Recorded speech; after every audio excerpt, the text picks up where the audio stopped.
Welcome in on a NCAA College Football Championship Saturday.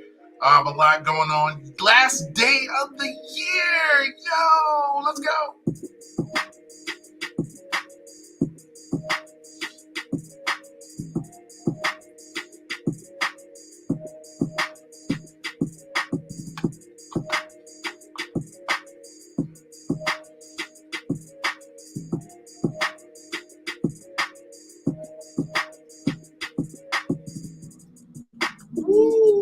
Welcome on in to the last episode of the year for last episode of the day, last everything of the day or the year today. N1MD podcast, Kevin Hurt, Brian Sherrard here on 12/31/2022. What's going on, B? Wow, man. Does it feel like it though? Probably when I get drunk later, yes. Yeah, okay, yeah. I don't know, man. I don't know why, but it just feels like it kind of snuck up.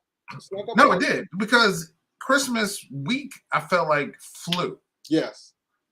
And it being a weekend, and just because Christmas was just Sunday, but it feels like it now. Honestly, it feels like it was 3 weeks ago. Yeah, that's how I feel. Like I feel like it just, the trees are up still, but it feels like it's a minute ago. All right, so that brings me to my question. So leading up into Christmas, you're doing the shopping, you're doing the decorations, the Christmas movies, Christmas songs, all that stuff. Now, are you a guy that continues on with the lights and the Christmas stuff, the Christmas music, the movies, all that stuff after Christmas, or as soon as Christmas is over, like you're done with all that? No, the lights got to stay up because it's New Year's and you need lights for New Year's. You don't take the Christmas stuff down for New Year's. But not take it down, but I don't know. Because, this year, for whatever reason, like, I'm done. Like, I'm not listening to no more Christmas movies, done. Well, no, the Christmas movies are done on Christmas. Yeah. Like, I don't, like, December 26th, I'm not doing Christmas movies. Like, I'm as weird because I feel like this year I didn't, after Christmas was over, I'm like, man, I didn't hear this song. Luckily, I heard Temptations Silent Night. But, like, there's certain songs that I didn't hear. And I'm like, man, I don't think I watched, I didn't watch a whole bunch of, of course, It's a Wonderful Life. You didn't watch Die Hard, did you? I missed Die Hard and Gremlins. Yeah, you didn't watch Die Hard because it's not a Christmas movie. But because it is, because they showed it on Christmas. But I missed, and I turned to it though. What up? Did you watch It's a Wonderful Life? Did you say you watched it? Oh yeah, of course. That's a no doubt, ain't no way, Jose. The one thing I have to watch. Yeah. But I don't remember. I didn't watch the full movie of Christmas Story. Like I turned to it, it was on, but then I felt like I turned to something else. I didn't watch Elf. That's Criminal Hurt. It was. I don't even remember it being. I remember it's like, okay, it's coming on, say Thursday or whatever. Let me watch on Thursday. I missed the other Grinch. They had the newer cartoon Grinch, not the older. I don't mess with that one. Now, how is it that you don't watch a Christmas movie with your namesake in it? I don't understand that. Home Alone? Yeah. What about a Kevin? Yeah, of course. A lot of things have Kevins in them. but doesn't mean I need to watch. I don't like all sports Kevins. I don't like all human Kevins, honestly. So it's tough, but it's weird because I feel like how Christmas snuck up on me or us or whatever it was. I kind of felt like, and I was just working so much, and things would come on. Like I used to, maybe as I'm just getting older, maybe because the kids are getting older. I don't know, but I remember I used to have like know the schedule of when Charlie Brown, and I think Charlie Brown thing really messed me up. Yeah, I don't have Apple Plus, but that was part of every single holiday for me. yeah. And it almost everything, because that was like the earliest thing that would come out. Like Charlie Brown Right. Christmas will come out like 2 weeks after Thanksgiving or something. You know what I mean? Yeah, that needs to be after on that- network TV, man. Yeah. Then after that, I would okay, all the other movies would fall into place. I would find out where they are. I'm like, all right, I watch this then and this then. I don't do that now. I just find out when It's a Wonderful Life, and I just whatever comes on comes on. So, but it was weird, and I didn't hear. I missed certain songs. Now, luckily, one Hippopotamus for Christmas I did hear, but there was just certain Christmas songs that I just didn't hear this year. So Yeah, weird. that's crazy. That's a weird year, but Yeah, but it's New Year, so yeah, I keep the lights up. They will be going down probably in a week or two. But yeah, the Christmas tree and everything stays up. oh yeah, all that Christmas stuff. movies, Christmas music, December 26th, done. It's funny, like my outside lights, I haven't even bothered to turn on since Christmas, yo. I just like, It's there. yeah, You're there to me. You're dead to me now. yeah, it's like, Outside lights. yeah. So I don't know. Yeah, All right, man. What we but got yeah, but listen, today, man, Kurt? this is Oh no, go ahead. I was like, yeah, 2022, the last day, lot of stuff to go over, a lot of stuff to review for us. I mean, we could usually just start with like what of our, thoughts of the year in general, which I guess we should do, and then I want to start out usually with we can go by sport by sport. So just in the year in general, you know what? I'll ask you and let me know how you rate the year of something. How did you feel this year? We'll get to them in depth, but how did you feel about your Orioles this year? I mean, it was great. I mean, that's how I'm gonna remember this year the most. It was the year that the Orioles gave Baltimoreans and sports fans a huge surprise, man. I mean, no one expected the Orioles to do what they did. They had one of the lowest, if not the lowest, payrolls in baseball, and they play in the American League East. And they won 84 games this year, dude. Like that's huge. And they did it with they pretty much did it with a bunch of castaways and some call-ups from the farm system. Most notably Adley Rutschman. Yeah. I mean, he was, he turned the team around. And he was, I think, 67 and 55 when they called him up from it's crazy. It's funny because when you think about the year in sports, Baltimore is in the news a lot for two main reasons. Adley Rutschman and Lamar Jackson. Yeah. The talk this year, for most of the year, hasn't really been about Lamar's on-field play. It's been about his off-field contract issue. That's it. Like this year. Yeah. I mean, when you think about it, from January to present, a lot of the talk has been about Lamar Jackson's contract. Yeah. So it's fun, and that's been a national talking point. You know what I mean? Yeah. So It's huge. It's a huge story. So when I think about this year, 2022, those are the things I'm going to think about the most is Lamar's contract situation, and of course the call up of Adley Rutschman, which completely turned the Orioles around. Yep. What about you, Ert? The Mets, we won over 100 games, tied for first, but came in second since we lost the season series to the Braves. So it was a good Mets year, though. It was definitely a good Mets year. Free agency was a lot better, even though we lost some people. And we'll get in more in depth into that. But it was a good year. I just did this from August till today. Arsenal will be in first place in the Premier League for the first time since I've been a fan. Wow. So just that feeling We have a big game today against Brighton Hove Albion. So So is this the first game since the World Cup? no. We played on Boxing Day, which is the day after Christmas. Christmas, right? Yeah. We played West Ham. Okay. So that's just exciting as an Arsenal fan.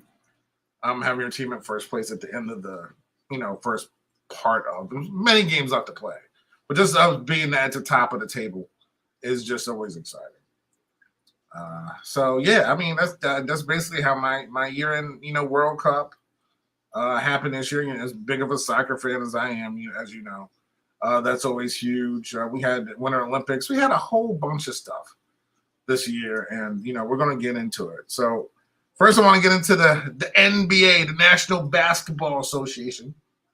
We have the reigning champs, or the Golden State Warriors, who just the other day were losing by 40 points at halftime to the Nets. But I know they had a lot of injuries and everything. But I mean, this year's been I guess a up and down year. The series between them and the Celtics was pretty exciting. LeBron became the first player to have 10,000 points, rebounds, and assists. And last night was his birthday, and he scored 47 points. Yeah, I watched that entire game, yo. Did you? Yeah, he was awesome. 47 points, yo. Yeah, the only reason why I watched it because I may have had a little DraftKings. There we go. Yes. You know what? Then DraftKings is a good 2022 story too. Yes, yes, that's true. But yeah, what else happened in basketball? I think Popovich set the all-time wins record. Oh, okay. This past season, we lost Bill Russell. That was huge. Yeah. What else happened? Draymond punched a teammate. Yeah, Draymond being Draymond. Yeah. What else is there was another fight between teams in Detroit. I think that's Anthony Davis is hurt. So I mean, everything really comes full circle. So it's the same kind of year, right? Exactly. This is how. But yeah. But usually for me, NBA doesn't start till after Christmas. So we'll see. At least the Wizards won last night for the first time in like a minute. The Wizards are hot right now. They beat think about who they beat this week. They beat I think they beat the Suns. They beat Philly. Who they beat Orlando last night. But beat Orlando. I think they won 4 out of their last 5 games after losing like 10 in a row or something. Yeah. It was ridiculous. But what's your take on and somebody you were watching, your boy from Duke, who's healthy, coming back for New Orleans. How do you feel about your boy coming back looking healthy? Zion. Yeah, because I think I told you last night I was watching the game and I forgot how good he was because I never really get a chance to see him play. You know what I'm saying? Because like you said, for health reasons and stuff. But yeah, man, he was looking good last night. I mean, I don't know how many points he ultimately wound up with. I think he had at least like 25 points. I know he at least had 25 points. But yeah, man, he was looking good last night, yo. He was looking good. Yeah, and Luka had a 60-point triple-double. Which is the first time in history. Yeah, because he had like 60 points, I think like 21 rebounds and like 15 assists, something crazy. Yeah, something crazy. With it was an overtime game that they had with the Knicks. And Giannis last night had 43, 20, and 5. So I think when it comes down the stretch, it's always NBA is a little bit more exciting to me coming down towards the playoffs. Yeah. See how we're doing. And the Nets are hot. And the Nets have been winning a lot lately too. So and they've gelled together. But and also and you got to remember too, Celtics head coach was basically kicked off the team. Yeah. For inappropriate behavior, and they're still doing well. Now, that was a huge story when that happened. Yeah. I don't think any trades or anything. I don't think any trades happened. No. Did that happen this year? Harden to Philly? Was that last year? No, that was this year. This year, yeah. So Harden going to Philly. Philly's doing okay. So and Kawhi coming back healthy for the Clippers. Clippers are doing okay. So he's been back this past month. So Yeah, because that dude's been on a milk carton ever since he got to LA. Yep, that dude. He was out there. He had that one commercial, and that was it. Like, and I haven't seen him ever since that one commercial he had. Yeah. So, yeah, that's cool. But yeah, that's basically the NBA review. Nothing too big. Golden State. Golden State's terrible, by the way. Yeah, it's funny because it's almost like, Steph went back in time, like for the finals, you know what I'm saying, this year. Tore it up in the finals. Was this his first finals MVP, by the way? Yes, it was. And yeah, man, the Warriors just took over and beat Boston, man. And they had a healthy Clay, they had Draymond, and they were able to pull one out. And Jordan Poole had a great season. Yeah, and that's how he got that contract. Right. Right now, Golden State's in 9th place in the West. They're 19-18.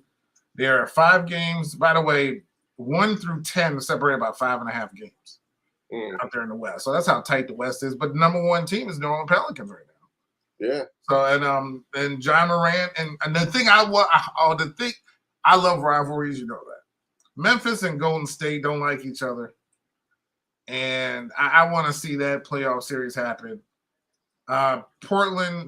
Phoenix and Dallas don't like each other. I want to see that. They need those teams playing the playoffs. I'm watching the whole series. They don't like each other at all.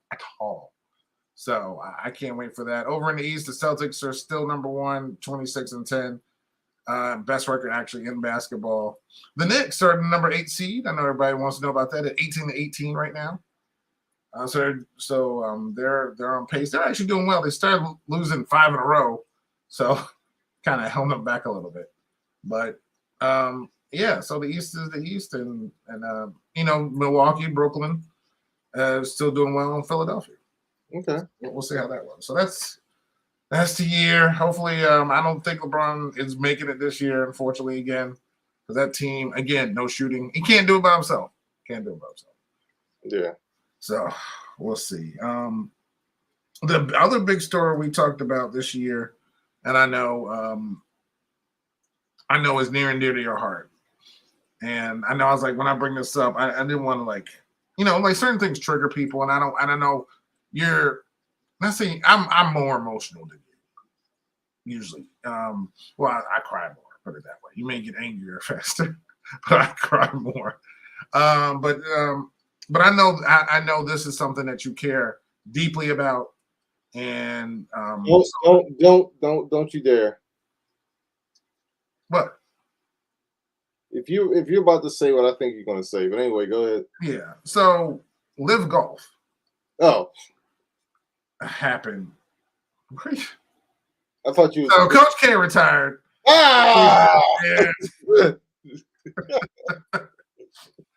And I want to know how this personally affects you. Oh, dude, I'm gonna say the same thing. I'm gonna say the same thing. You just messed up. Yo, good riddance, Joe.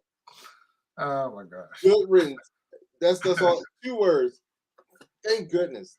Yo, it has been so refreshing. There was not having to hear him on my TV screen, hear him in interviews. It's just, he's gone. Thank goodness. Good riddance. No, we don't need to see you ever again. Bye.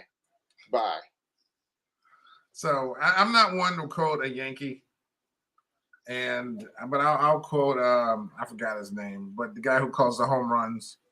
See ya. That's how I felt with Coach K. With Coach K leaving, that was big. But yeah, it was a big year. St. Peter's, the first 15th seed to make the Elite 8. Wow. They upset Kentucky. They had a big run to the Elite 8. So they were fun to watch. Kansas somehow won the tournament. Yeah, dude. It was funny when I was going back to see who won. Dude, I totally forgot Kansas won, man. Well, yeah, because no one remembers Kansas, honestly. But yeah, I had to bring up the Coach K thing. Oh yeah. That was just hilarious. But yeah, we'll see.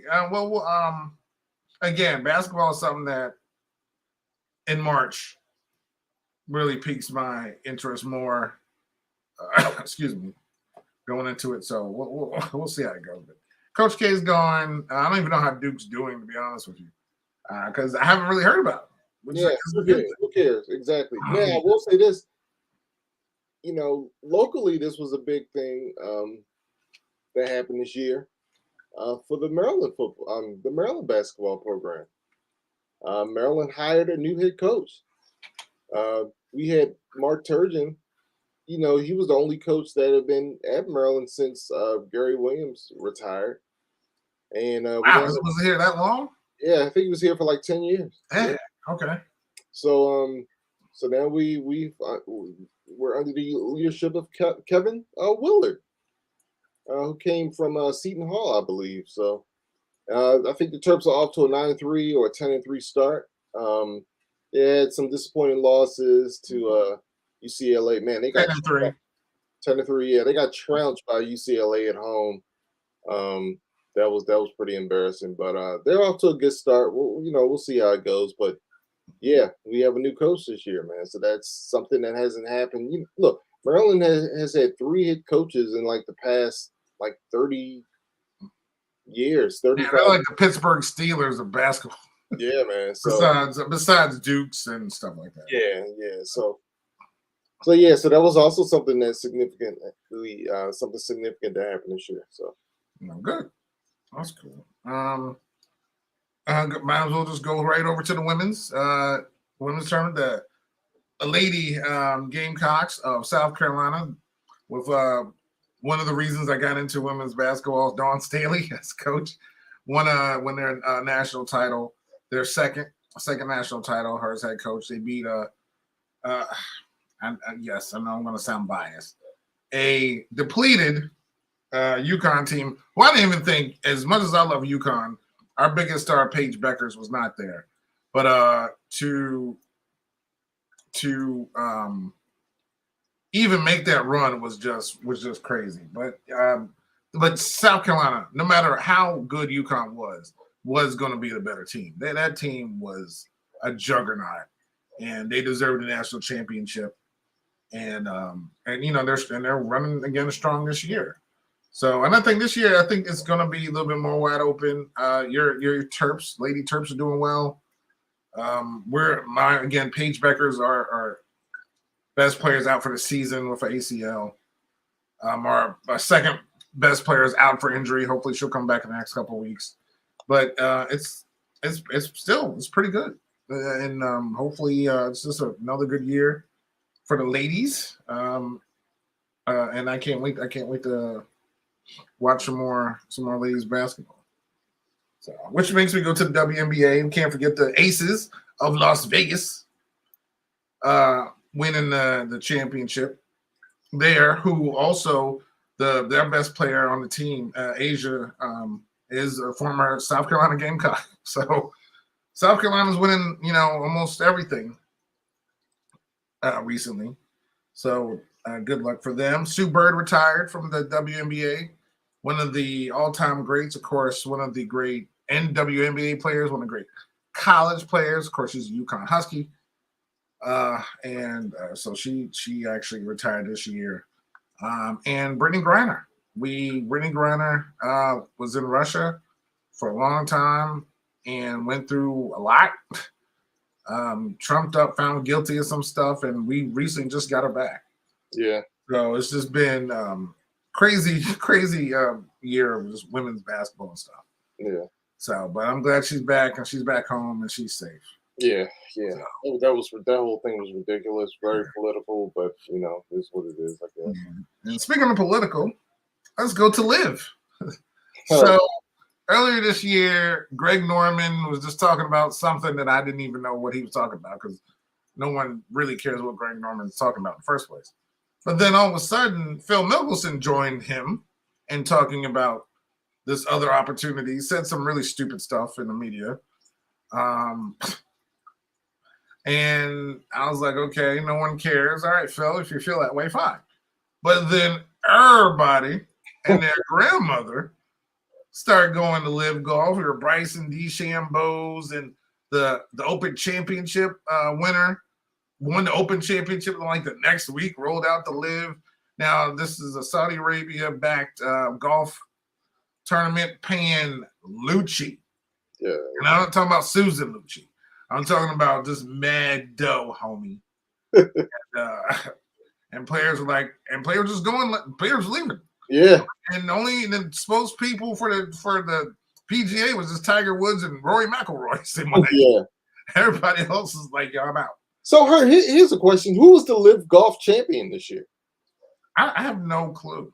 I have none. All I know is they all win. Yeah. Yeah. Because they all you get paid. Even if you don't win, you get paid. And in the LPGA, in the PGA, you don't. So you finish the tournament or you don't make the cut or whatever it is, you don't make money. There, you're basically, it's almost like you have a contract and you get money even as you win. So, I mean, for like fringe players or players who are just in the making, again, I know it's a sport, but you're making, a good small six figures, I'm sure is good, or maybe lower. And then Liv's like, hey, maybe $1 million. Yeah, I'm out. Listen, this is for my family right about now. Again, you got to go make that, talk to your family, see what you want. Now, they have had tournaments in America.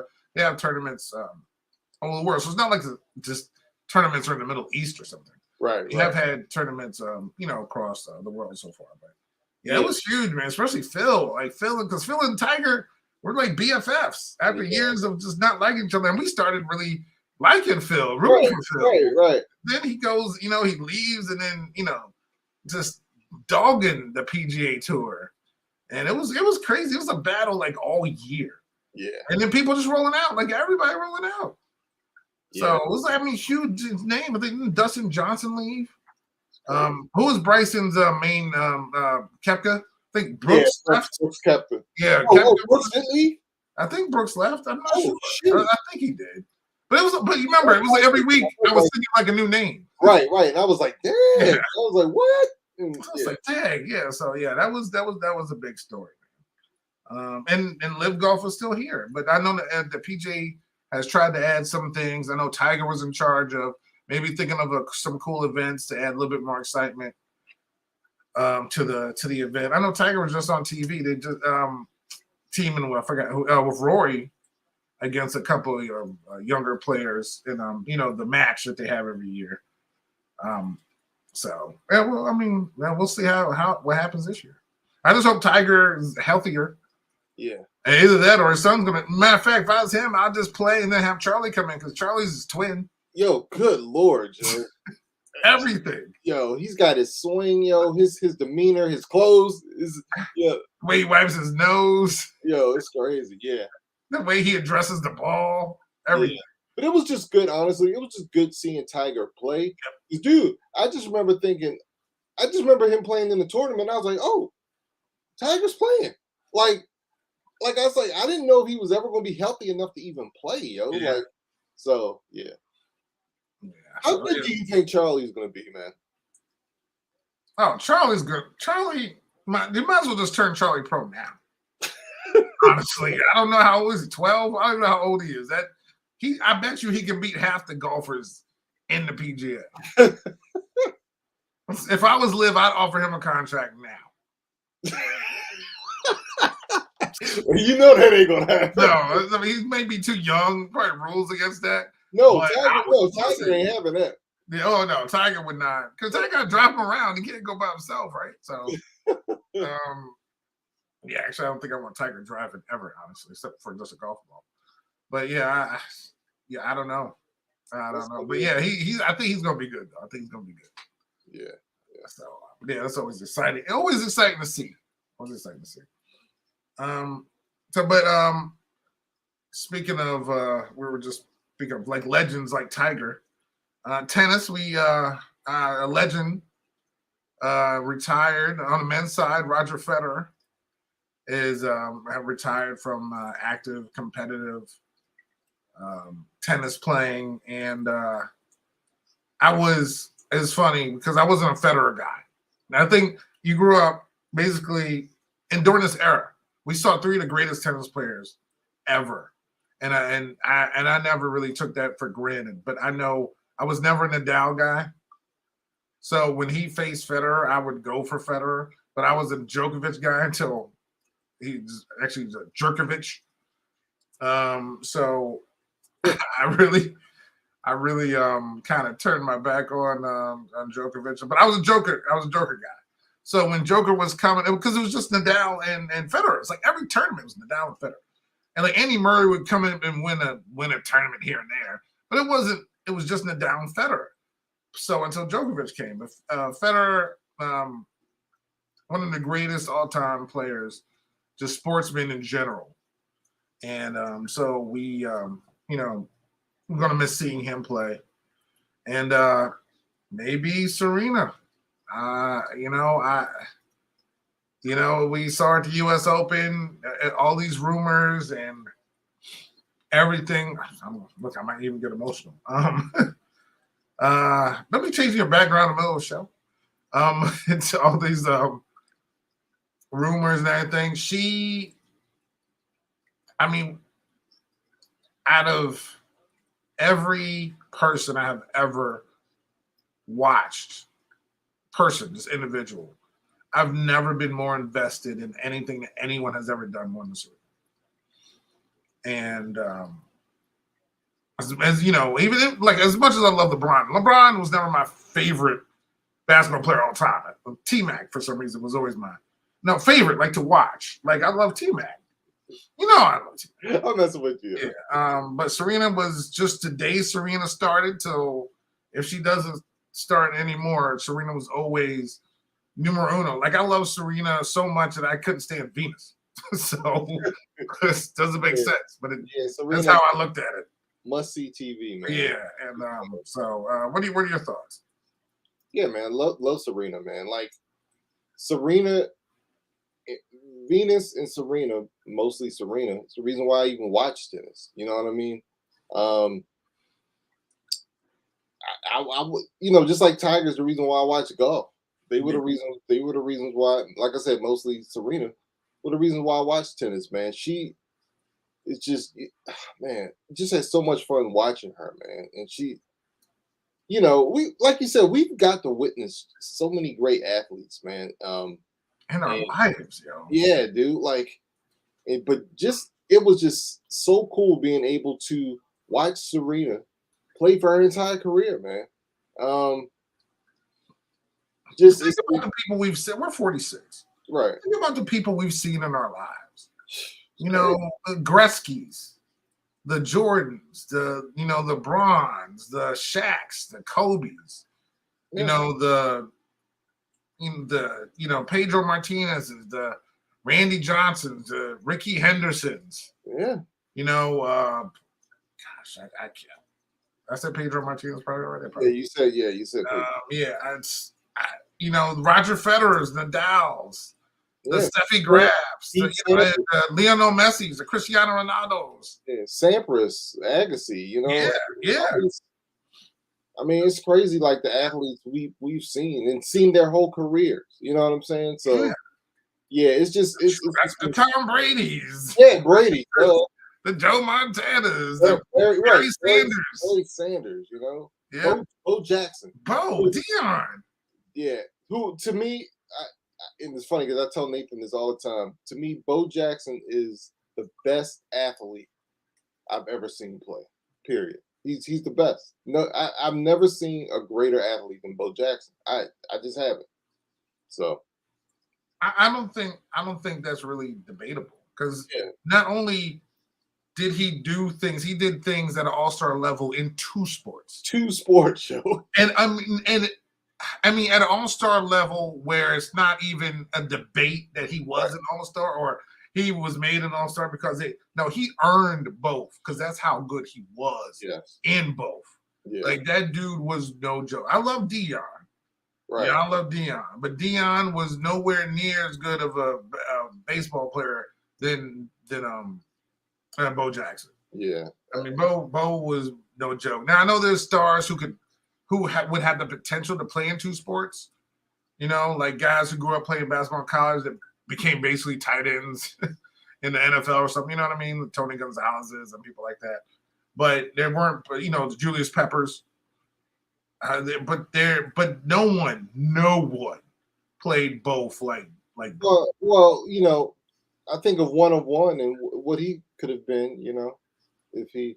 Yeah, I mean, but you know what? He probably would be better if he actually stuck with baseball, right? So maybe, you know what? Maybe if Russell Wilson stuck with baseball, might be a little bit of the way Russell's going. But we'll talk about Russell in a little bit. But yeah, so some stars definitely retiring.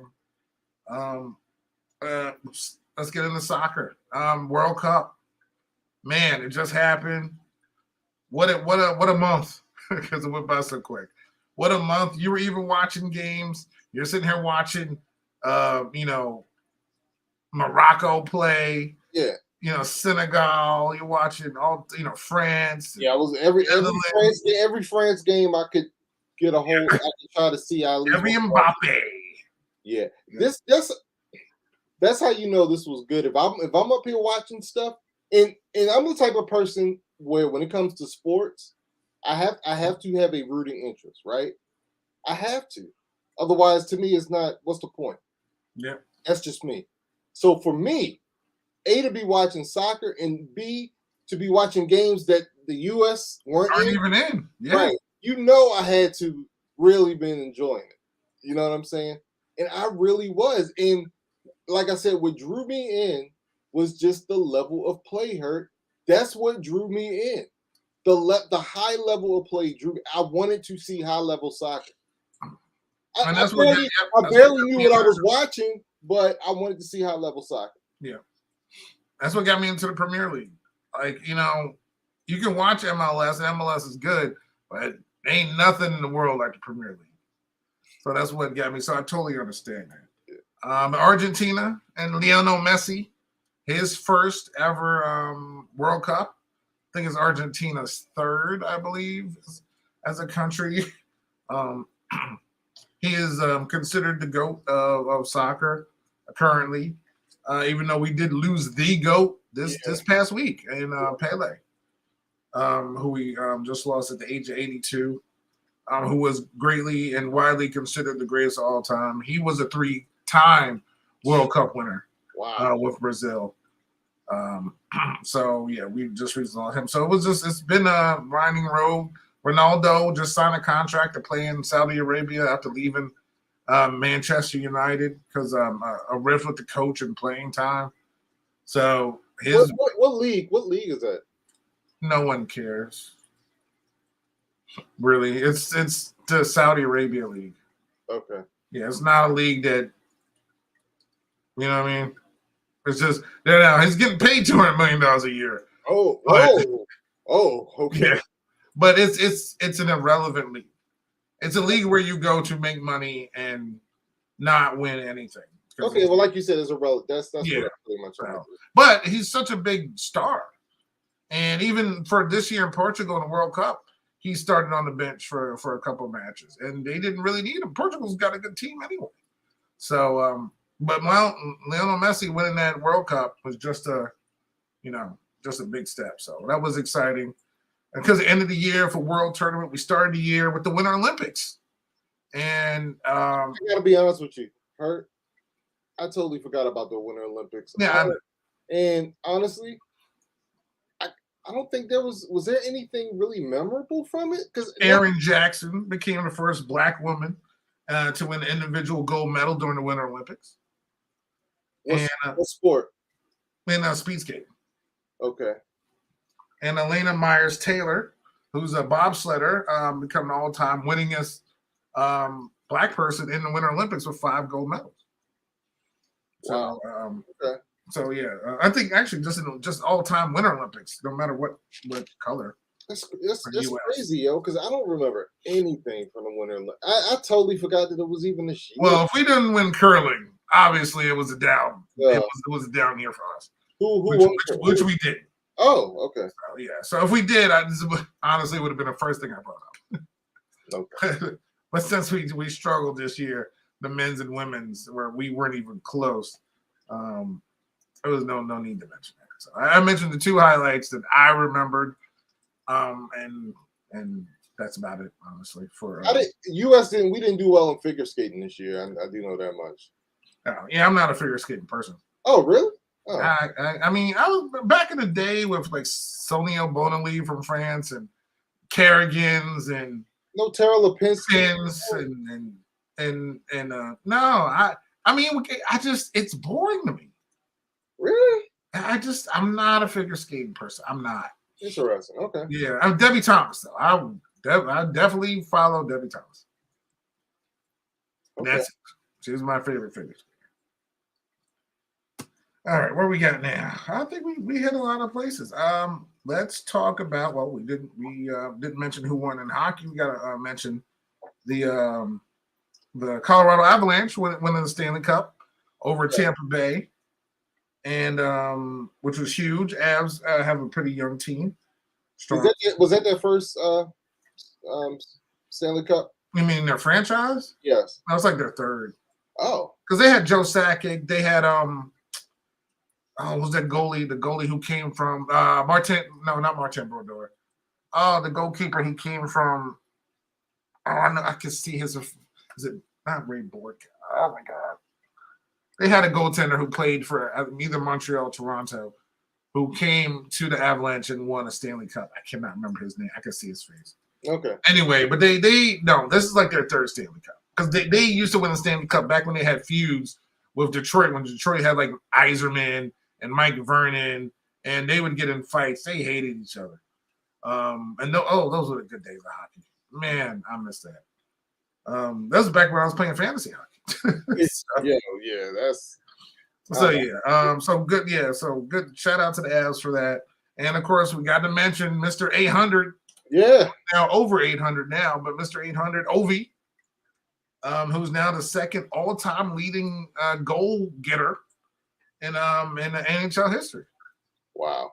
And on his way to the Great 8 chase to get to catch Mr. 99 Wayne Gretzky. Yeah, and we've been talking about this the past couple of weeks. I mean, I think he's going to catch him, man. I think I do. I think he's, before it's all said and done, he's going to be the greatest goal scorer in the history. He's only 35. I keep thinking. No, he's 30, really 43. I thought he was 37. Oh, maybe he was 30. I keep saying 30. Maybe it's, I don't know. I think he's actually 47. We'll see. What else we got? Well, might as well get into baseball. So we got, of course, Astros won the World Series. I was pulling for them because they were playing the Phillies. Right. So I didn't have a choice. But Dusty Baker got his first World Series win. Yeah, I'm not a fan. I'm not a fan of that team, but I'm a fan of Dusty, and I'm happy for him. You know what I mean? Yep. So how was this season? I mean, I know the Orioles had a good season. Mets had a good season. We mentioned that earlier. Right. Aaron Judge got to 62. We talked about this. What I still to this day don't understand what leader in the American League. What the big deal is about him hitting 62 home runs, whatever. But that being said, he was clearly the MVP this year. Clearly the MVP, because let me tell you, that team would have been nothing. They better have been that team would not have been as scary without Aaron Judge. He had an awesome year. And I love people that bet on themselves. I mean, the Yankees before the season, hey, we want to give you a $215 million contract for. Isn't it great? Doesn't it look cute? Yeah, for like 6 years or something. I forgot what the terms were. He says, "No, I'm good." He has an awesome year, wins the MVP, and what did he wind up getting hurt? 9 years, 360 or something. Like that? I thought isn't it 400? Who got 400? Did he get 400? Maybe he did. I can't remember, but I think it was. Listen, all these numbers lately. Yeah, especially because my team, I can't remember, but I feel like he got like 400. Yeah.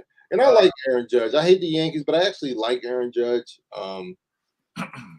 So he's one of the few Yankees that I actually like. So I'm really happy for him. Wish he would have went to San Fran, but hey, it is what it is. Yeah, either if he went to San Fran or if he went to or where he is now, I still wouldn't like him because he'd be someplace where I can't root for him. So at least he's not a Dodger. So there's that. Of course, a lot of stuff for free agency. Vince Scully retired. Yeah, Vince Scully. Scully, man. Vince Scully. I don't believe what I just saw. This is one of the best calls. And he's so One of the best voices. You know what I mean? The dude's been around since the Brooklyn Dodgers. Okay, like since my mom was watching baseball when she was a kid. So this dude's been 90 or something, and such an icon. And there's so few of them, left in the sport. I mean, Chick Hearn out there for him and Chick Hearn. Chick Hearn was doing that for a while too for the Lakers. Yeah. The Johnny Most, I think, for the Celtics. That red guy in Detroit. Like, there was always so many names that you would put Vin and in with guys who were broadcasting their team for a long, long time. So, good for him. Albert Pujols retired. Pujols one of the few people that you paid to go see. Yes. Actually, he was a guy I said, I got to see this dude play. And I paid my money to see him play. I think he went over 3 that day, but at least I got to see him play in person. But, I never, if you had told me this dude would have reached 700 home runs, I never would have believed it. I don't know what type. You could tell he was just like on adrenaline, that last season. He started just, as soon as I said, I don't think he's going to make it, he might have heard it. Yeah. And he just went a cranking. Yeah, it was pure adrenaline, man, because we got to remember, this dude, he's pretty much sucked, the past couple years, Yeah, he was on the Angels. Yeah. And he was on the decline. I mean, the Angels really only have 1.5 good players. Yeah. And he went to the Dodgers briefly. Yep. But something about being back home, that I just love things like that. He goes back home. Not only does he hit the home run, you know what I mean? Like, he was where he should have been, and they go on a playoff run. You know what I'm saying? So it was just St. Louis got the best of both worlds, man. It was great. It would be. I would really have enjoyed it more, but it's St. Louis, and I can't stand them. So there's that. Oh my god. And we also had another milestone. Someone hit another milestone this year. Future Hall of Famer Miggy, man, got 3,000 hits. Yeah, I almost forget because when you just DH, I don't even know where he was. Was he in Detroit? I didn't know what team. Yeah. But yeah, so Detroit was so bad this year. I honestly forgot. But yeah, Miggy, that dude is a bat. That dude was pretty awesome. And yeah, and I think he retired too, right?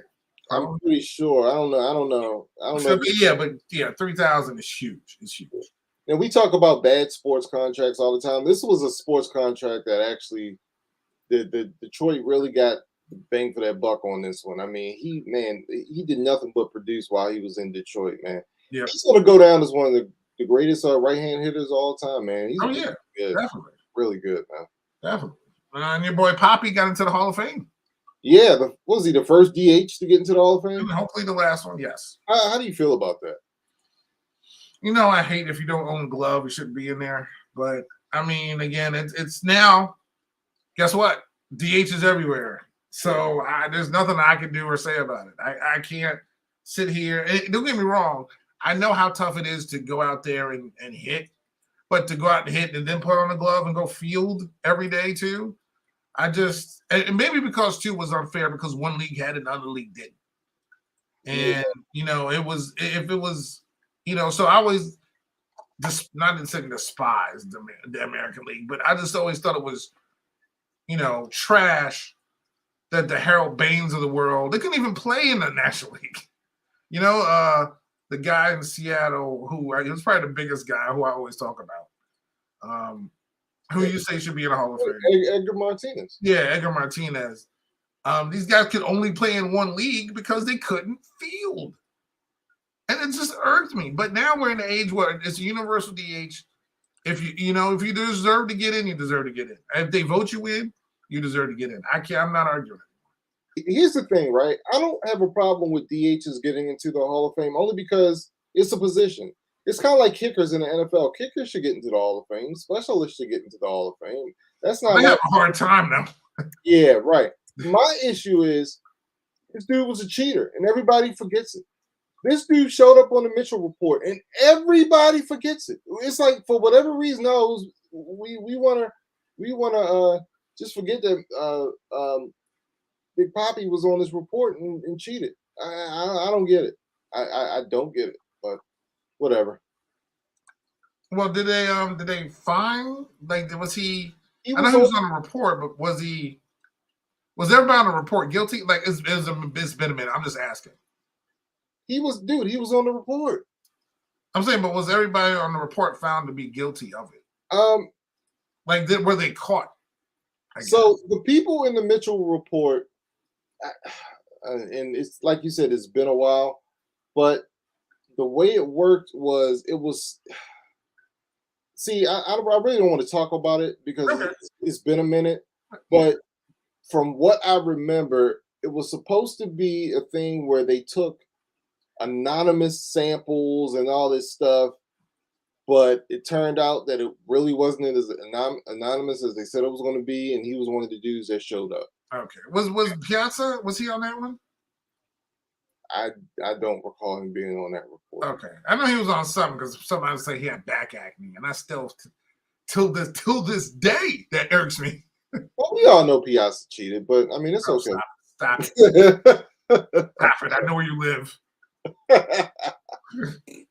No, but in all seriousness, no, but dude, he showed up on that report and everybody just brushes it off. I don't get it, but whatever, it is what it is. All right, I think it is time. I think we got to everything. Yeah, we got to everything, man. Are you ready for some football? Hurt? I'm ready for some of my favorite sport, which is of course college football, baby. College football, which of course is bowl season. It's been bowl season. It's your team won a Mayo Bowl. My team won a Cheez-It Bowl. So, but tonight we have the big games of the season. We got UGA, Ohio State. Oh wait a minute, hold on. We're not gonna do our year in review? We are. I'm saying just calm down. Okay. Well, before you go into what you were gonna say, I am leading the petition. I want you to sign it. I'm going to get other people to sign it to get rid of Duke's Mayo as a sponsor for a bowl. No. We need to get rid of the Duke's Mayo bowl game. What would you rather have? Would you rather have the Duke's Mayo Bowl or the Jimmy Kimmel? Yes. You would rather have the Jimmy Kimmel Bowl? Dude, I'm watching this game. I'm seeing people downing jars of mayonnaise. I'm seeing coaches getting dumped. Your coach with the big hat. I like the big hats, by the way. Yeah, that was a smart move. Good move, Loxley. But come on, man. Come on. Hey, my coach got dumped with Cheez-Its. Okay. And you hate cheese.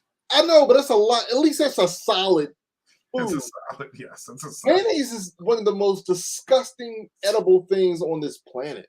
I mean, if you say so. It just plastered all over my TV screen was just up. Well, I'm not signing that petition. I'm signing a petition that if you're 6-6, you don't need to go to a bowl game, period. I agree with you. I think we need to limit the amount of bowl games in general. Honestly. That's my issue. I just don't like that, but that's besides the point. Okay. It is what it is. That's the rules. But no, I'm just saying tonight, UGA, Ohio State, and we got Michigan and TCU. UGA, of course, the defending champions coming into this year, who won a national championship last season against Alabama. Alabama, who didn't even make the playoffs this year, who's in the Sugar Bowl. I think today at noon. Still weird. Anyway. But yeah, man. So how'd you UGA coming in as defending champs? What's your thoughts of college football? The news that college football is going to go to 12 teams in 2 years. And teams moving again. Texas, Oklahoma, maybe going to the SEC and yours and your see, I don't like that. Yeah, and your big 15, 12, 30, or how many you're gonna have. Yeah. And your $1 billion TV deal. So Rutgers is gonna be richer than like Florida State. That's crazy. Getting USC and UCLA. It's crazy. I mean, my thing is, I'm all fine with playoff expansion, as you know. I don't like these conferences. The SEC is fine. Leave it alone. Why do we have to keep The Big Ten's fine. Right, exactly. Leave it alone. The ACC is fine. Like, that's one thing I don't like about college football is just like how these conferences keep expanding. It's all about the money. The Pac-10 went to the Pac-12. I mean, I guess that was that was fine. That was okay, but I just I just don't like the expansion. But it is what it is. Whatever. It is what it is. Yeah. So obviously, I hate going to 12. I despise it. I can't stand it. It irks me. It bothers me to no end. I will be forever against it. And there's nothing that no one can convince me that it's good other than for money wise. The conferences, again, I was done when Nebraska left. Nebraska left the Big 12.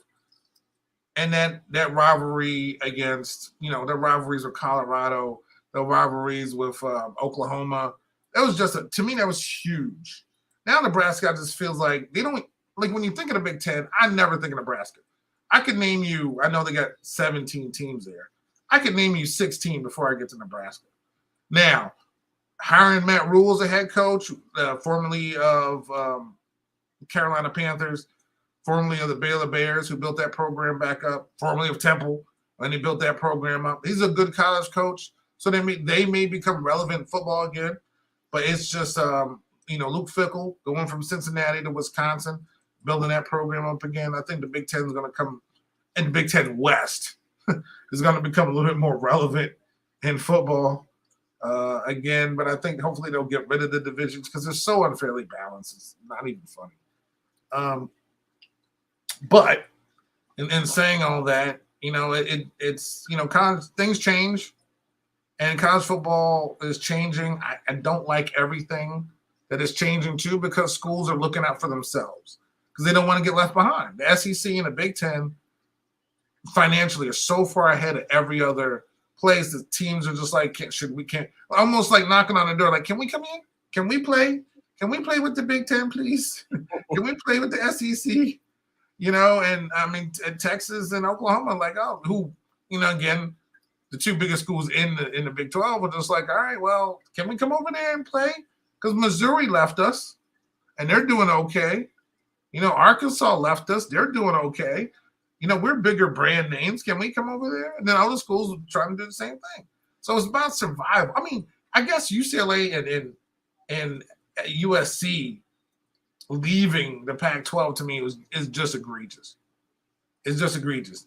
The only thing I wish they would come up with is if you're going to do that, let it just be in football. Why do you have to bring the whole school, basically the whole school with you? Let it just be the football program. Because again, there's sports that don't match up. There's things that happen. I'm sure Ohio State's beach volleyball team is going to be great against UCLA. You know what I'm saying? How about the, University of Maryland's, beach volleyball team? It's just, can you just imagine? I love the fact that you staying up at 10 o'clock watching a conference game as Maryland travels to face UCLA in basketball. It doesn't make sense to me. Yeah. It doesn't make sense to me. So if you're going to do that, just do it for football. It just makes sense. Have a football only. That's the one that's making the money. Just have that. Because it's really kind of ruining everything else. So okay. That's the biggest thing. But tonight, let's start out with the first game, Michigan, TCU. Who you got? I got Michigan, man. I think Michigan's gonna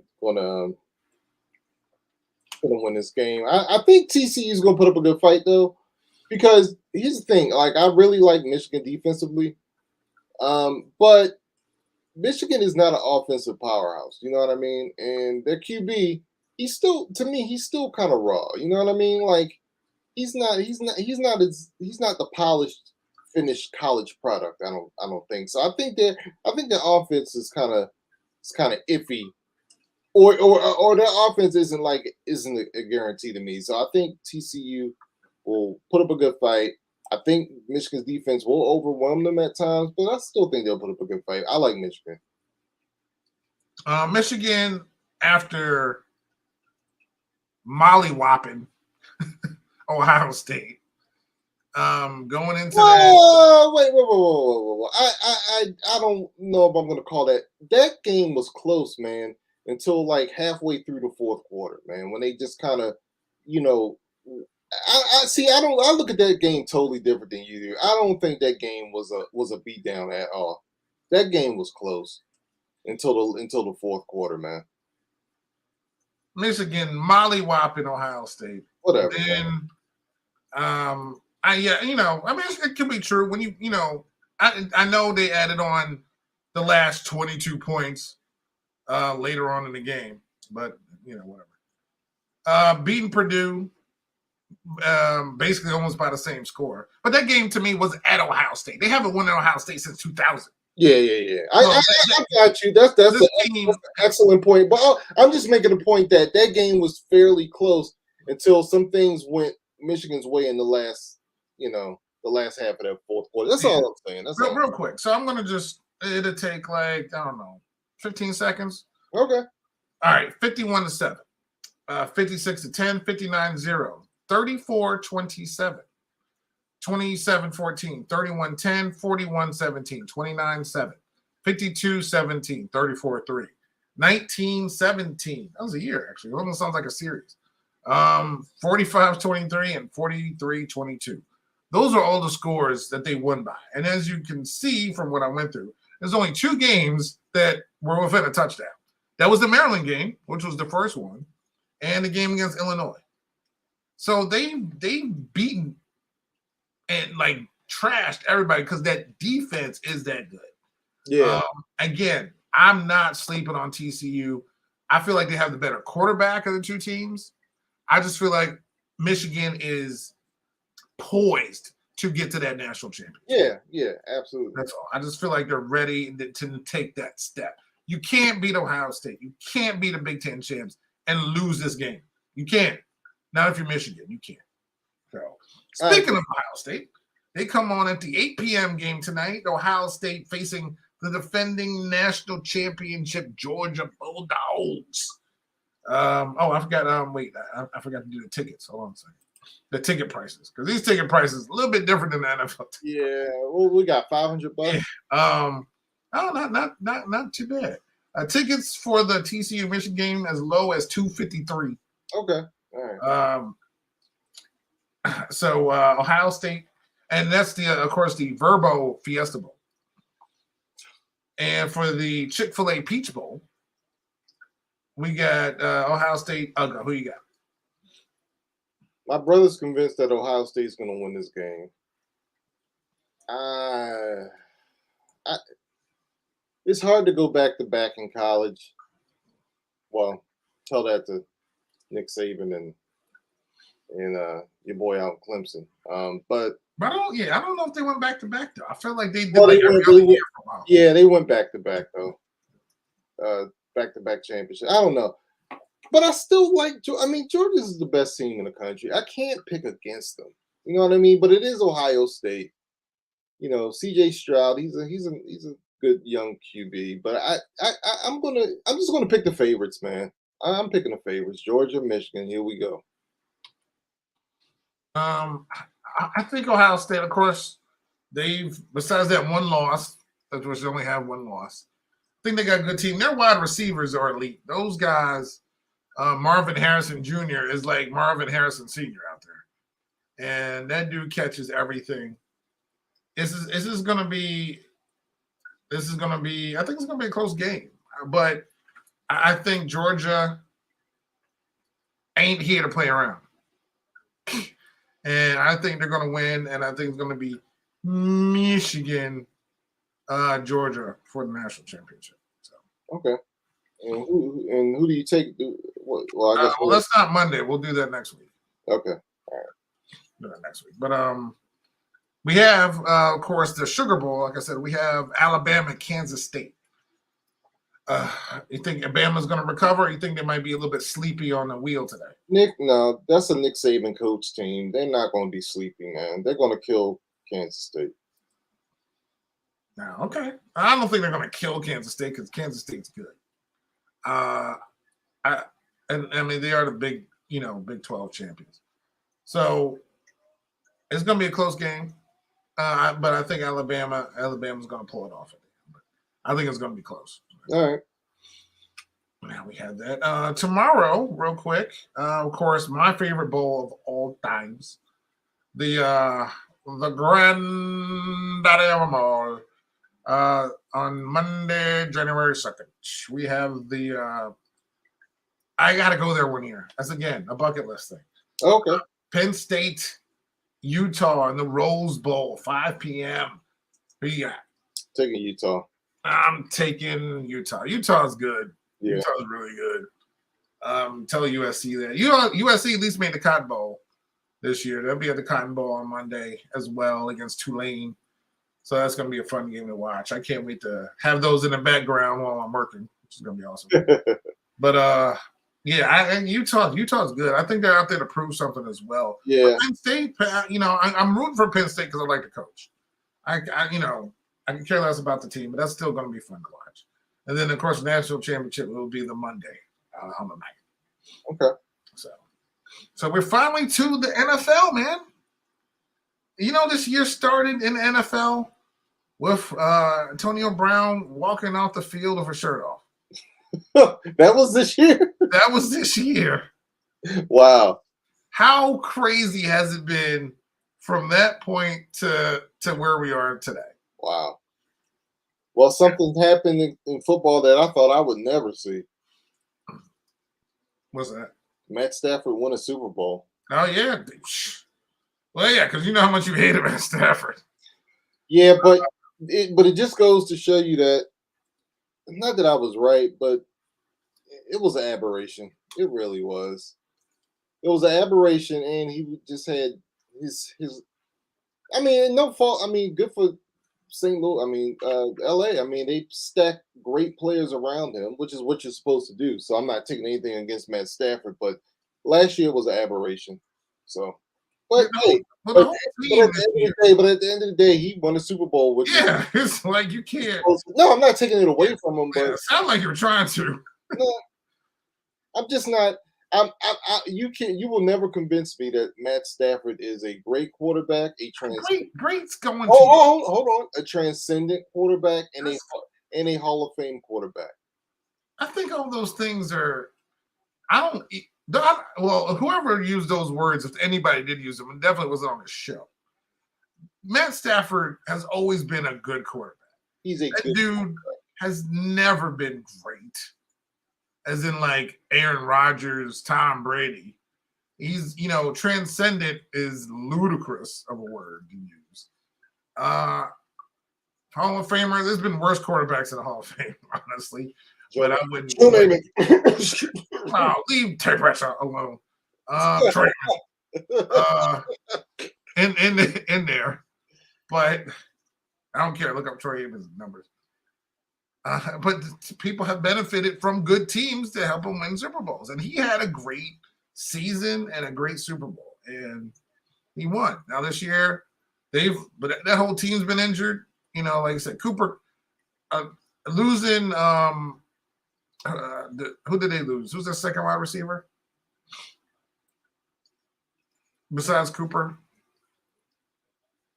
Robert Woods? Yeah, I think Woods was hurt. Remember, they had Odell in the Super Bowl. He got hurt. Odell, Woods. But so coming in next season, the only one that really came back was Cooper, and Cooper was catching everything. But their running game was trash. They had turmoil in the backfield. People getting cut, people walking away from the team, people's going to be traded. The offensive line, they had their offensive lineman retired after the Super Bowl.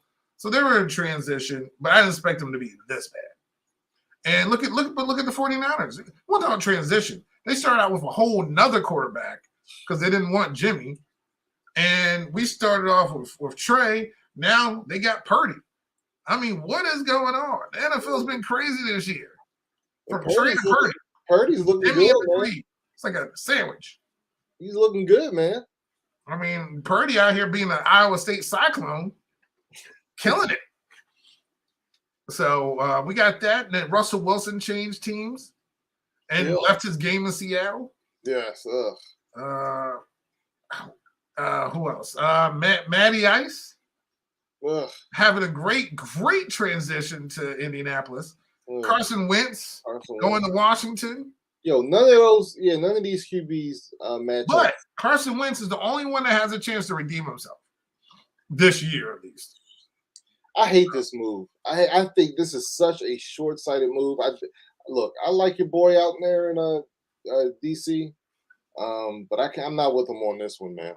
So, in my infinite wisdom of Tyler Heineke, who I like, what do I always say are his issues? I don't know. What, you tell me, man. Turnovers. Like Tyler is the dude.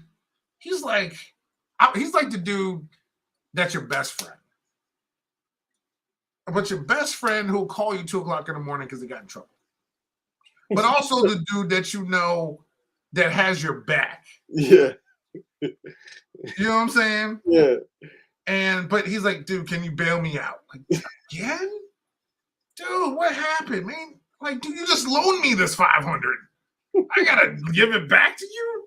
Like, that's the same dude. Like, you know what I'm saying? It's Tyler Heineke. Like, he'll lend you the $5, but he'll need it right back. Like, he'll get you down the field and get you a touchdown, but he will throw a pick six in a hurry. Or he won't turn around and get strip sacked 2 weeks in a row. And a touchdown scored on him. Those things can't happen. Those interceptions in the red zone can't happen. Fumbling at the goal line can't happen. And this happened to him frequently. Yes, he started off 5-0-1, but he's 5-3-1 since then. So that's the problem. Yeah, but at 3. But you know what? Carson Wentz has that same problem, man. And I'm not. I was not a big fan of Carson Wentz. Yeah, you called it. I thought it was a great move, but it was. But I feel like right now is the perfect time to make this change. Well, here's why. Go ahead. Okay, I'm sorry. I'm sorry to cut you off, but I disagree because the players they get behind Tyler. Yeah, no, they like him. I love Tyler, but you can't have those turnovers. They're literally identical turnovers every week. The interceptions and the fumbles. Like, you can't have a big game against the Giants. Calm down. Giants are not that great a team. But the reason they beat us, mind you, where were we? I know it was pass interference. I don't talk about that. But we still had a chance to win that game. But they scored a defensive touchdown because of a strip sack. Last week, a same thing happened against the 49ers. And you can't throw those interceptions and give away points. And that's what he does. He can get you. The thing is, he can probably get you some points, but he'll cause some points as well. He doesn't really have a perfect game, but he's that dude who's a dog who will fight to the end, and you may have a chance at the goal line. You know what I mean? Carson, he didn't start out good at all. But I feel through his injury, knowing that he's kind of been humbled, looking at Heineke, and actually him and Heineke have a really good relationship, I hear. I think this is going to help him realize, at least for this one game. Just ask number 17 who he's who he wants in the lineup. Well, that's we all know it's Heineke. I mean, because for some reason, Terry and what's it? Didn't want to put the ball to him, yo. Like, they were not seeing eye to eye out there on the field. But once Heineke came in, Terry, scary Terry came back alive. So hopefully that happened. Hopefully, he threw to him last game. So hopefully that'll continue this week. Big game against the Browns. We control our own destiny. We win, we're in. So, but those turnovers are just killing us. But yeah, I mean that's I guess the year in review. Tom Brady is fighting for his playoff life. It's crazy because the Carolina Panthers control their destiny. The Panthers win their last 2. They're in. How'd that happen? I know. Tom's maybe looking at Jay's Brady, not Brady. What's the guy's name up in Green Bay? Aaron Rodgers. Rodgers trying to make a guarantee.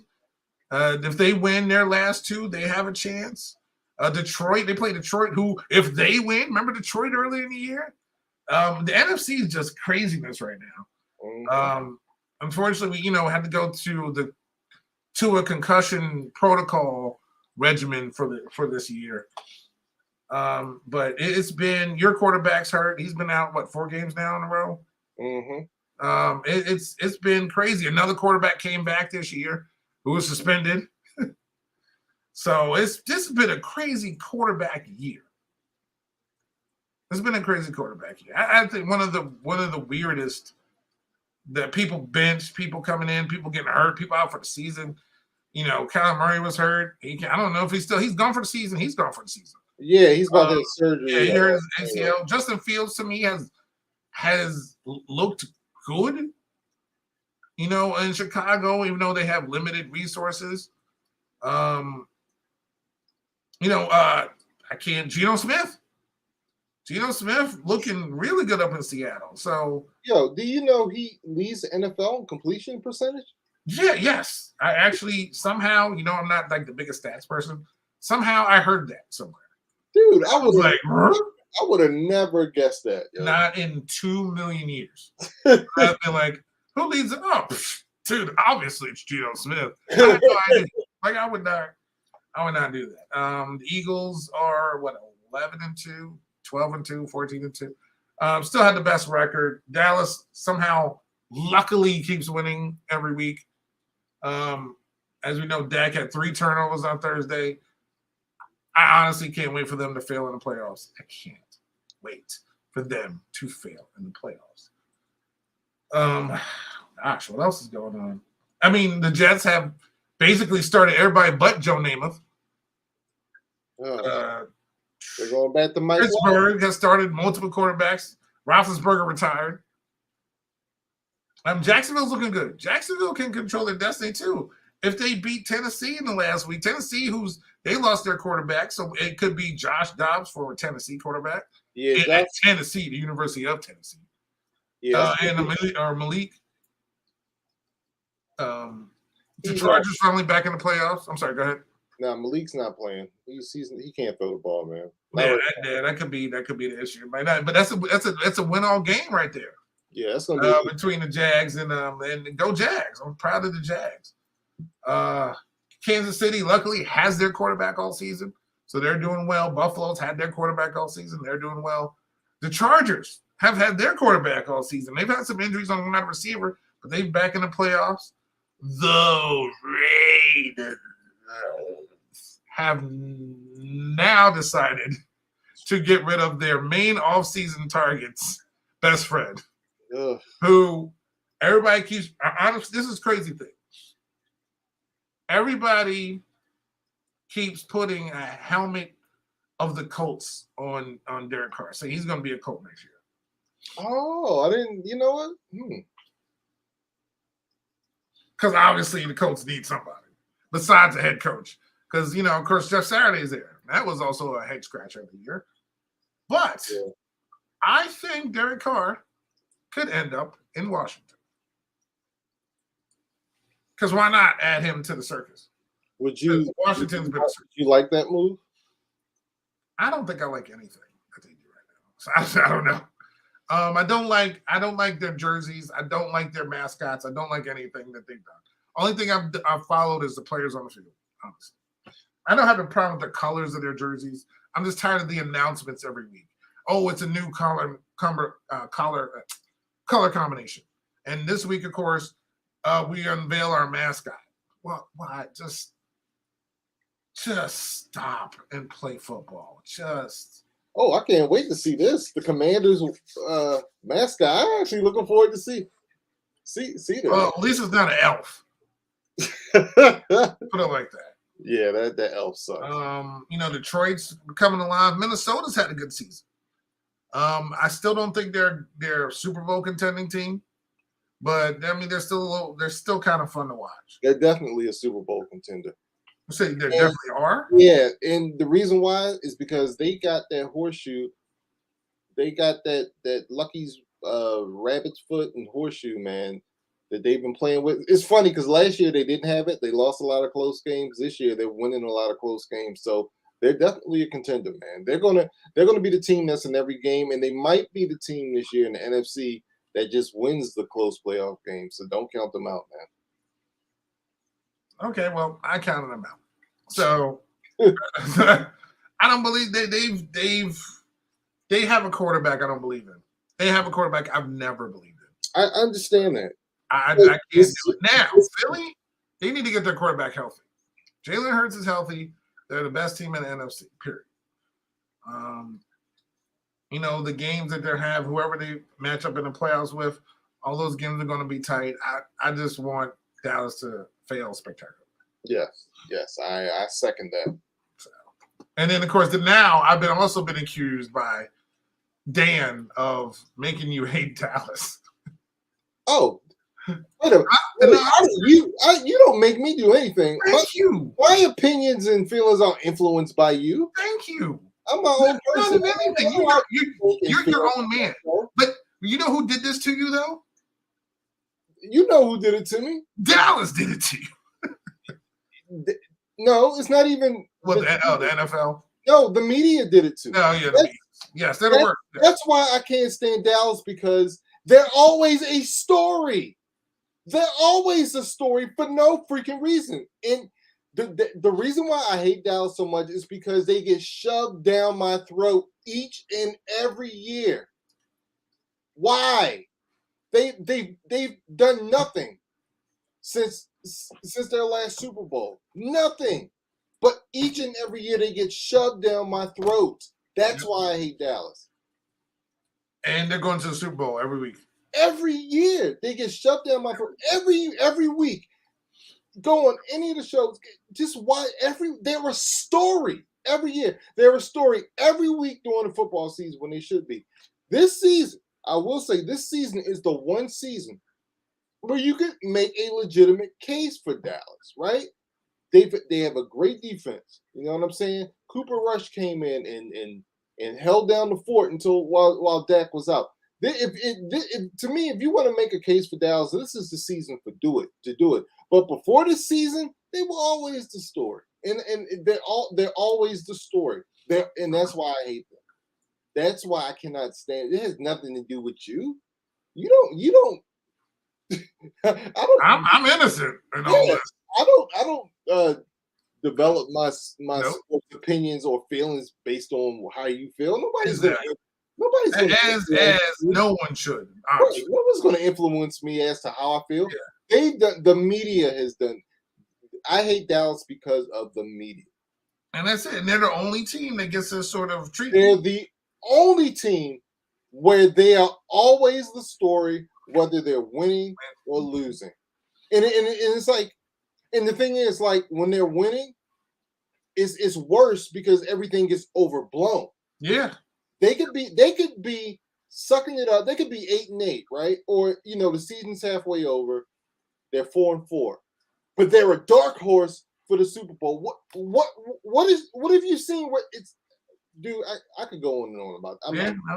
I agree. Oh no, Dan, I don't hate Dallas because of hurt. I hate Dallas because of the media. Because you should. Right. You should hate Dallas because you should. And it's to the point where I can't even watch. And this is the truth. Whatever show Michael Irvin's on, I cannot watch it. I cannot watch it because he's the biggest culprit. He's the biggest culprit. And this is what I used to get with people, real quick. And I'm not going to spend too much time on these people. Yeah, please. But people used to always get on, oh, I hate watching Teddy Bruschi and people from New England. They were winning, though. So I understand why they were on TV, because they were winning. I hated them, but they had something to back them up. So not only were they on teams that won, even after they retired, their team still won. They ain't done nothing since Michael Irvin. So why are you still talking like you still winning? That's my whole issue. Yeah. And no, their defense has actually been sucky this last couple of weeks, and they're overrated, they're overblown, they're over everything. See, So, I'm not gonna go that far. they But do. They gave up how many points to Gardner Minshew I know, but that's the best team in the NFC. I'm not, dude. Don't. with a backup quarterback. It wasn't Jalen Hurts out That's there. how stacked their lineup is, dude. Look, and Gardner Minshew is no slouch, dude. He's an experienced quarterback in the league, dude. Look, oh, They're look, over. I Their hate defense Dallas, dude. Look, I started hate the Dallas. season. They started the season great, but they've See, plateaued. this is where I disagree with you. I hate Go Dallas, but Dallas, look at the stats, Brian. You can dude, disagree, but I know I'm right. dude. You don't have to, dude. Let me tell you something. I hate Dallas, but Dallas is legit. They are a legit contender. Period. As much as I They're hate, 12-4. as much as I hate to say that, they are a legit contender. Dude, at 12-4, they should be. Okay, can we please change this? Right? Can we please move on? Yeah. But they're at 12-4, you should be. You should be. Right. All right. I've given them too much. I can't. But again, I'm guilty of. See, I'm guilty of what I was just complaining about. So I can't do this anymore. no, we were just. Yeah, but at least we were I disagreeing. know, but I can't talk What's that our for 5 minutes. All right, let's go. all right? So what was our records last week? All right, in our picks, Hurt. Wow, I was on a roll, Hurt. I was 13-3. Yeah. Cleveland got both of us. I picked Philly. I was close. Speaking of Philly, you picked Dallas once again, and we both picked Miami. So you picked Tennessee to beat Dallas on Thursday Night Football, and you also picked Tennessee to beat Houston. So Tennessee really did you in twice. Yeah. So Yeah. Thanks, Tennessee. yeah, Tennessee, take me to another place. Should have known better. You know, with the earn a third string quarterback. I didn't know that, but you know, you stick with what you stick with. Yep. All right, so let's get to this week. Let's get to the games on New Year's Day. Falcons, Cardinals, Bird Battle. Tickets as low as $26. This game means nothing to no one. But Trace McSorley gets his first start. Who you got? No, the second start. Oh, second start, yes. Sorry. I'm taking Atlanta. I can't do Trace McSorley, man. I'm sorry. Yeah, I like Trace, but you know, at least Penn State may win, you know, the Rose Bowl. I like Trace too, but you know, former Raven, of course. I have nothing against him, but come on, man. He is what he is, man. Yeah, I got the Falcons. All right. Playoffs. Oh, we both had the Falcons. Okay. Yeah. You know, I don't do birds. I don't care. So rivalry game at Ford Field. Tickets as low as $101.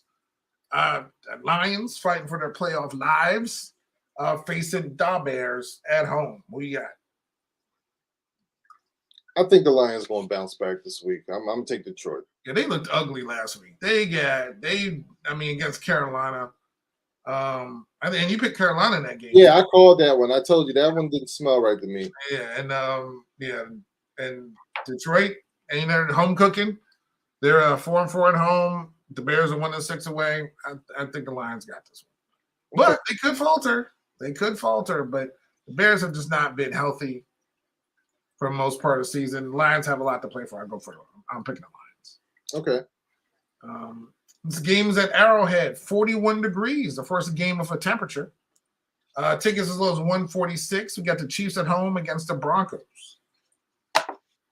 I'm never picking against Pat Mahomes at home. So yeah, especially against Broncos. Yeah, Chiefs. 1 p.m. We have they have an easy schedule. They're past a couple games. We have the Giants at home. I think they can clinch a playoff spot with a win against the Colts. 52 degrees. Tickets as low as $65. The Colts, who will have Nick Foles at quarterback. You took the words right out of my mouth. I was just about to say, is Nick Foles still starting? I think so. I'm taking the Giants. Yeah, but Nick Foles can beat the Giants. That's the whole thing. He's done it before. Old NFC East, but the Giants should win this game. I'm picking the Giants. Okay. It's boring, Hurt. Come on. We need to it's gonna keep getting boring. Lincoln Financial Field, 55 degrees. Tickets as low as 137. We have the Eagles, who will be without Jalen Hurts, playing at home against the Saints. Eagles, Saints. Who you got? This one is a little tricky to me. I like I'm picking the Eagles only because they're at home. But I think this is going to be a close game. I got Eagles. I don't believe the Saints. I don't know what Jameis Winston did to that coach for him not to even get into a game that really doesn't mean anything, to at least see what he can do over Andy Dalton.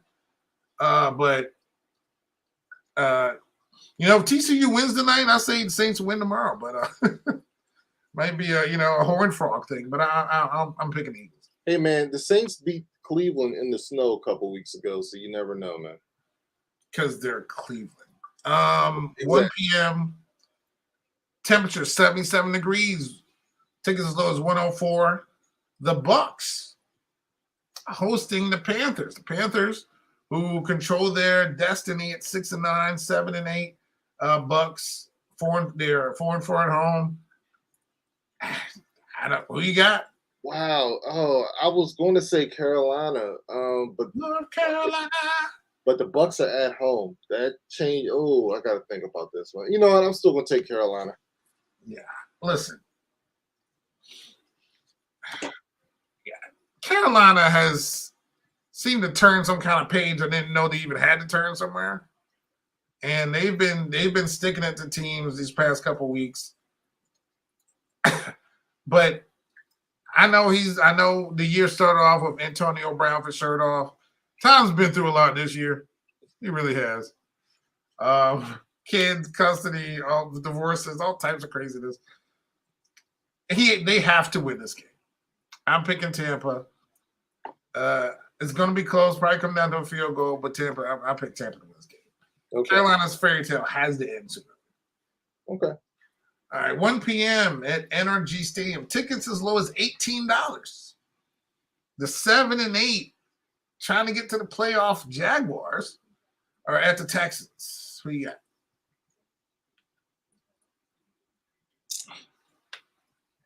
So the Jags might not be playing all their people because this game really doesn't matter. Houston has had a good 3 weeks of football. See, is Trevor Lawrence playing? That's the thing. He might not play. They might sit him. I mean, but okay. So I feel like we could do a caveat, can't we?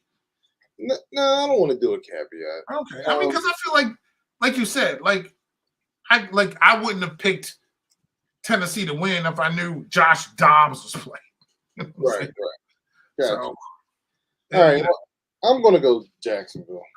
Yeah, I'm gonna go with the Texans only because I don't think Jacksonville's gonna go full out in this game. Yeah.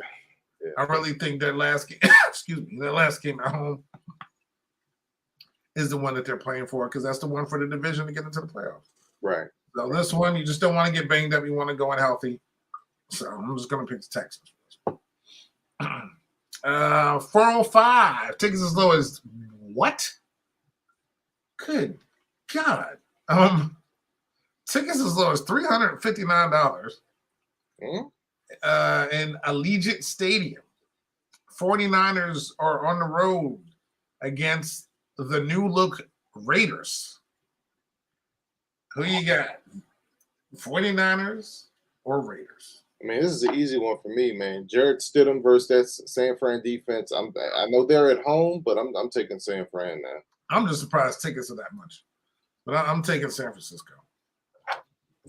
Jets 7-8, 4-3 away, traveling to the West Coast to Seattle, 42 degrees. Jets are a 1.5 point favorite. Tickets as low as $66. Seahawks 7-8. Both teams have the same record. Seahawks, Jets. Who do you got? I like Mike White coming back, so I'm going to take the Jets. And this carnival ride the Seahawks are on, I feel like ends tomorrow. So I'm going to pick the Jets. I think the Jets just have a better defense. Okay. Rivalry game, a must win for the home team tomorrow, 425. Weather is 37 degrees. Tickets as low as 150. Green Bay is a 3-point favorite, hosting the Vikings. Vikings, Packers. Who you got? This is a tough one, man.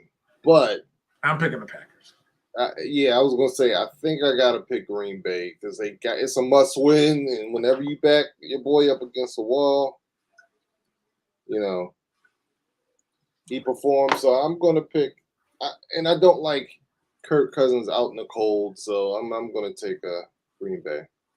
Yeah, I don't like Kirk Cousins in the elements either. Like I said, 37, even though it's not like negative No, like it was, but I'm picking the Packers. Like I said, a home away game for both teams. Tickets as low as $117, which is weird. And also, I mean, I guess this happens all the time. But Rams at Chargers, I guess. I'm picking the Chargers. I'm picking the Rams, man. I think Baker has something to prove. It's basically a home. It's basically a home game for the Rams. I do not trust the Chargers. You know what? It's a home game for the Chargers too, man. Okay. Don't say that.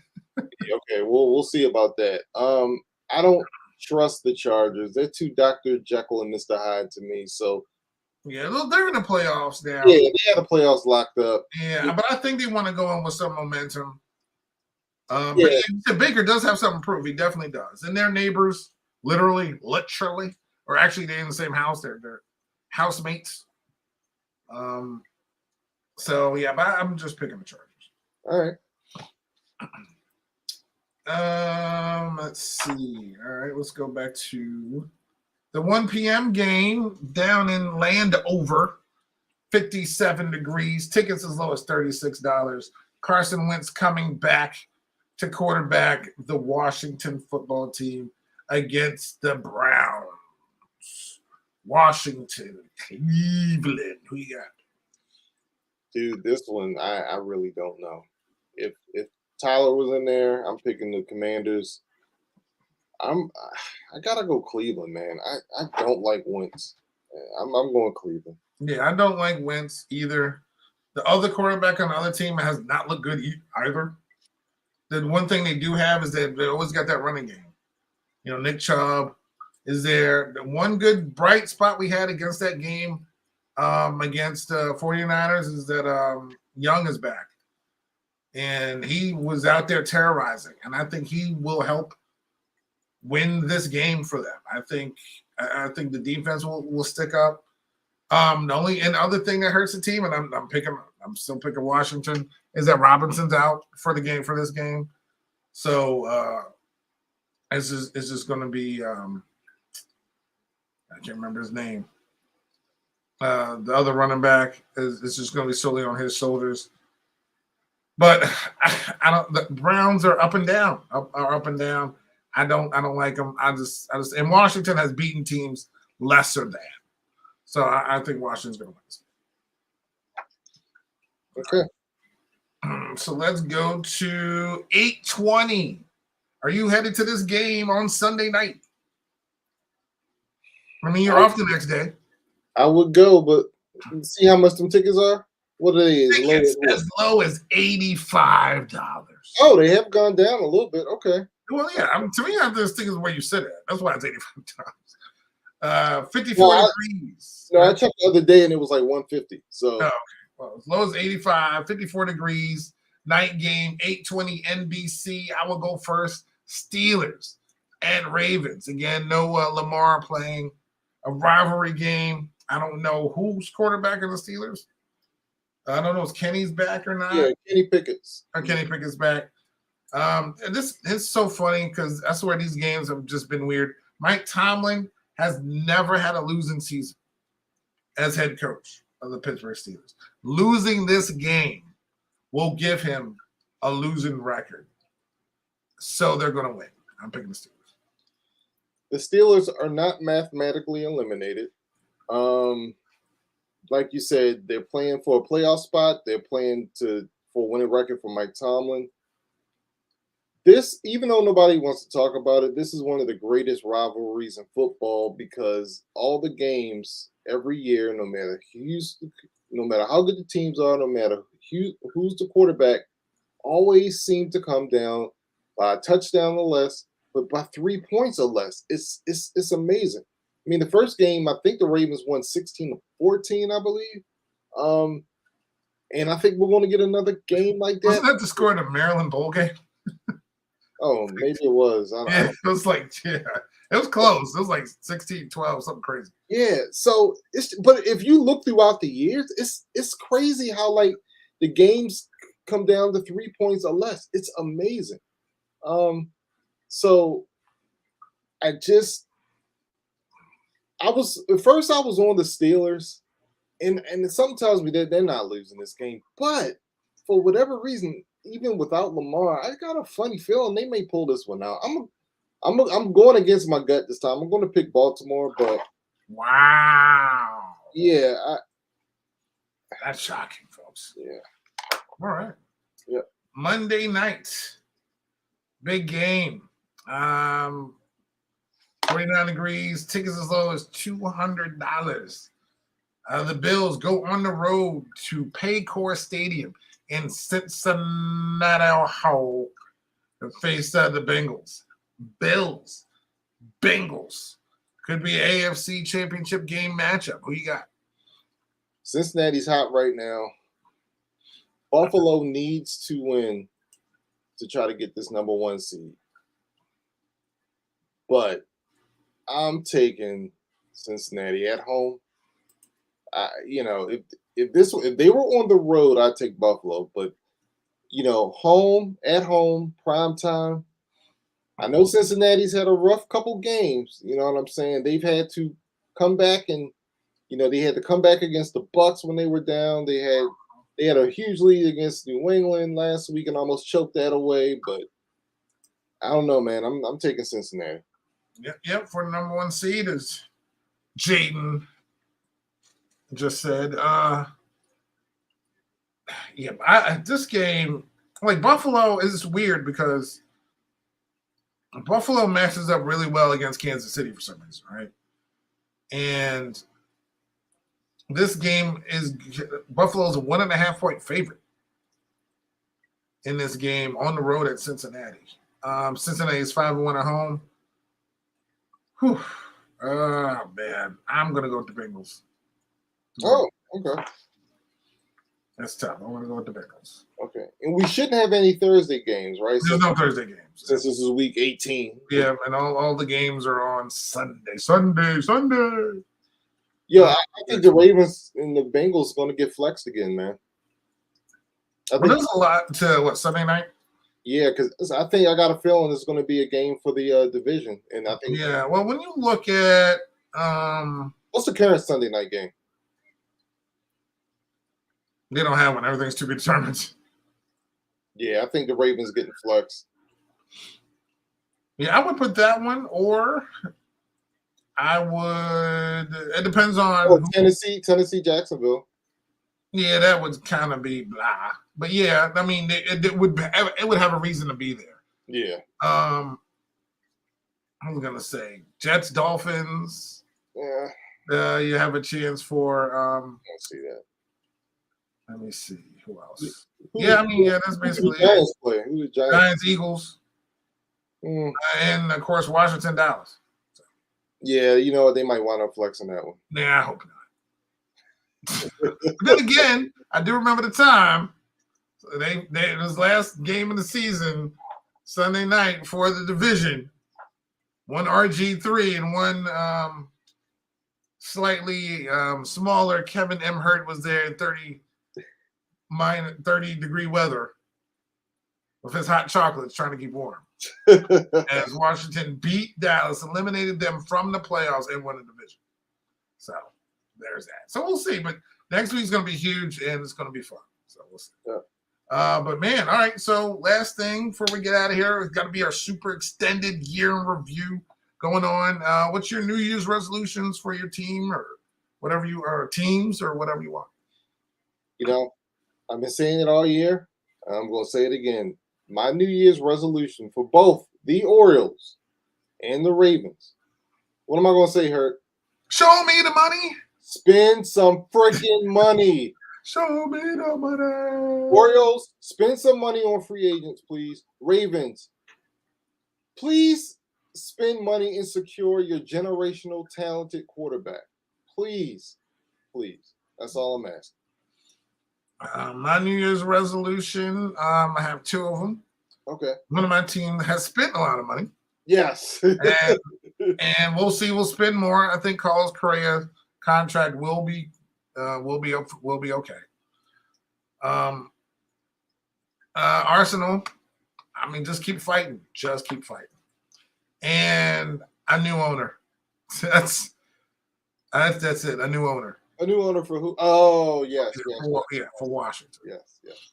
So that's my New Year's resolutions for those teams. So. Makes sense. That's about it. But yeah, thank you everybody. Thank you for the year. Thank you for all the the views that we've gotten, especially for all our different shows. We try to do something a little bit different, and we'll of course next year still try to do something different. Always try to improve and give you something that you'd like to come out and see. But we appreciate your time. We appreciate your comments. We appreciate you being here.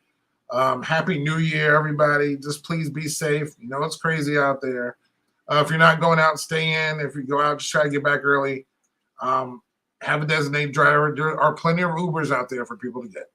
So just be safe. But for Kevin Hart, Brian Sherrod, Happy New Year. Of course, we're on, we're here on StreamYard and YouTube. Subscribe and like.